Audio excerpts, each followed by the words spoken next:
ایک گاؤں میں غریب نائی رہا کرتا تھا جو ایک درخت کے نیچے کرسی لگا کر لوگوں کی حجامت کرتا۔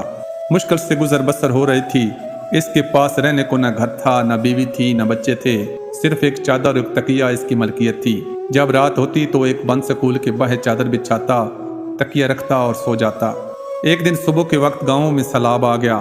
اس کی آنکھ کھلی تو ہر طرف شورغل تھا۔ وہ اٹھا اور سکول کے ساتھ بنی ٹینکی پر چڑھ گیا، چادر بچھائی، دیوار کے ساتھ تکیہ لگایا اور لیٹ کر لوگوں کو دیکھنے لگا۔ لوگ اپنا سامان، گھر کی قیمتی اشیاء لے کر بھاگ رہے تھے۔ کوئی نقدی لے کر بھاگ رہا تھا، کوئی زیور، کوئی بکریاں، تو کوئی کچھ قیمتی اشیاء لے کر بھاگ رہا تھا۔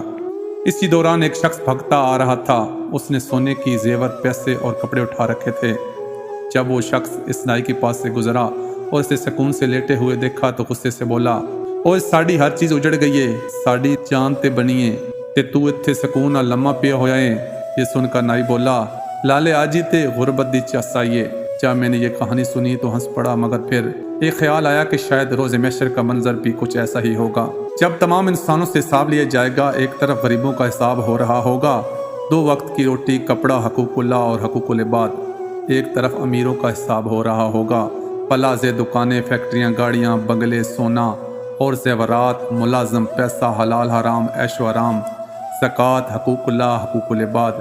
اتنی چیزوں کا حساب کتاب دیتے ہوئے پسینے سے شرابور اور خوف سے تھر تھر کانپ رہے ہوں گے۔ تب شاید اسی نائی کی طرح غریب ان امیروں کو دیکھ رہے ہوں گے، چہرے پر ایک عجیب سا سکون، اور شاید دل ہی دل میں کہہ رہے ہوں گے، آجی تے غربت دی چاسائیے۔ اللہ تعالیٰ سے دعا ہے کہ ہمیں ہر نعمت کا شکر ادا کرنے کی اور اللہ کی رضا کے مطابق استعمال اور تقسیم کرنے کی توفیق عطا فرمائے۔ آمین ثم آمین۔